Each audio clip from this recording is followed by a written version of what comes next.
रजब Tayyip Erdogan अगली बार तुर्किया के सदर बन पाएंगे या नहीं, पूरी दुनिया में और मगरबी मीडिया में सबसे ज़्यादा इस पर बहस हो रही है। मगरबी मीडिया और तुर्की की भी वो मीडिया जो तैयब एर्दोगान के ख़िलाफ़ है, वो यही दिखा रही है, फ़र्ज़ी ख़बरों के ज़रिए, फ़र्ज़ी सर्वे के ज़रिए ये बताया जा रहा है कि इस बार यानी 14 मई को जो तुर्किया में सदारती इंतख़ाबात हो रहे हैं, उसमें रजब तैयब एर्दोगान की जीत नहीं हो पाएगी।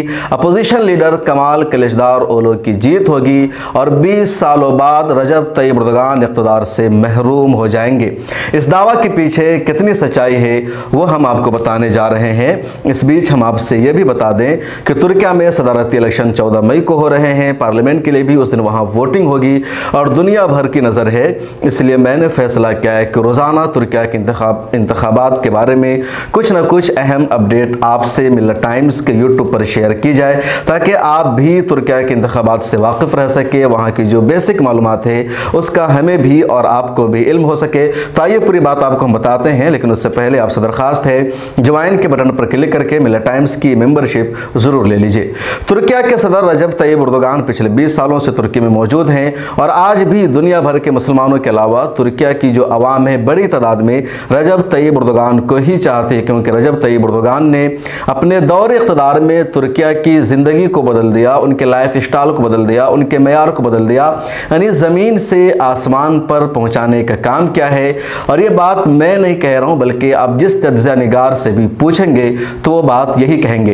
अगर आजकल कुछ लोग रजब तैयब एर्दोगान के ख़िलाफ़ हैं या तुर्किया में भी कुछ लोग उनको वोट देने की बात नहीं करते हैं, तो महज इस वजह से कि रजब तैयब एर्दोगान ने 20 सालों में बहुत कुछ काम किया है और अब दूसरों को मौका मिलना चाहिए। जमहूरियत में एक शख्स का लंबे अरसे तक इक़्तिदार में रहना सही नहीं है, लेकिन इस बात का हर कोई एतराफ़ कर रहा है, खा उनका मुखालिफ हो या मुआफ़िक़ हो, कि रजब तैयब एर्दोगान की वजह से तुर्किया ज़मीन से आसमान तक पहुँच गया है। आलमी सियासत में तुर्किया ने अपनी मजबूत साख बनाई है, कदम जमाया है। इसी तरह तुर्किया के लोगों का मेयार बुलंद हुआ है, मईशत बेहतर हुई है, इंफ्रास्ट्रक्चर बेहतर हुआ है, कानून में तब्दीली आई है, मजहब इस्लाम के ताल्लुक़ से भी वहाँ एक बड़ा इनकलाब बरपा हुआ। ये सब बातें अपनी जगह पिछले कई सारी वीडियोज़ में हमने आपको बताया भी है।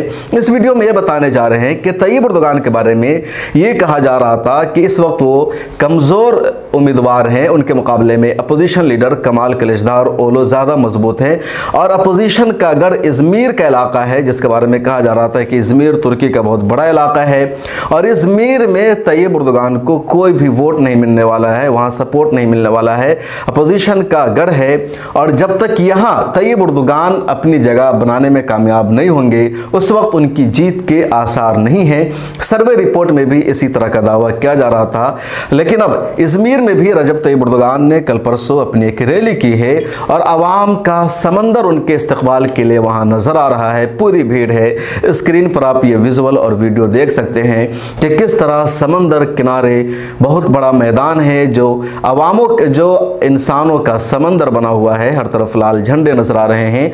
और इज़मीर में रजब तैयब एर्दोगान अपनी भरपूर ताकत का मुजाहरा कर रहे हैं। उनकी इस रैली ने अपोजिशन को भी ज़बरदस्त धचका दिया है और ये साबित कर दिया है कि अब उनके लिए तुर्किया में जगह बनाना या सदर का चुनाव जीतना आसान नहीं है, क्योंकि इतनी बड़ी तादाद में अवाम ने इजहार यकजहती किया है, तैयब एर्दोगान का साथ देने का वादा किया है। तुर्की के एक अखबार ने इस पर क्या तबसरा किया है उसको मैं उर्दू में तर्जमा करके आपको बता रहा हूँ। लिखा है, ये इज़मीर में समंदर के किनारे अवाम का समंदर है। वो इज़मीर जो मुसलसल सेकुलर अपोजिशन का गढ़ रहा है, वो इज़मीर आज रजब तैयब एर्दोगान का इंतज़ार कर रहा है। 14 मई तुर्किया के इंतखाबात के बारे में कई सर्वे और तज्ज़िये हो रहे हैं, लेकिन हकीकी तज्ज़िया तुर्क अवाम करेगी। तो इस तरह की रिपोर्ट सामने आई है। 14 मई को तुर्की में इलेक्शन हो रहा है, सब लोग अपना अपना दावा कर रहे हैं, तज्ज़िया कर रहे हैं। पूरे आलम इस्लाम के लिए तुर्किया का इंतखाब बहुत अहम है, क्योंकि रजब तैयब एर्दोगान की वजह से दुनिया भर के मुसलमानों को तक़वियत मिलती है, हौसला मिलता है। आलम इस्लाम की लीडरशिप उन्होंने एक तरह से अपने हाथ में ली है और उसको सही तौर से उन्होंने जिम्मेदारी निभाने की भी कोशिश की है। इस वजह से सब लोग चाहते हैं और तुर्की की भी अक्सरियत उनके साथ है। 14 मई का दिन बहुत अहम होगा और जो अहम अपडेट है वो हम आपसे शेयर करते रहेंगे। इस वीडियो में इतना ही। मिल्लत टाइम्स को आपकी ज़रूरत है, हमारी आप माली मदद करें।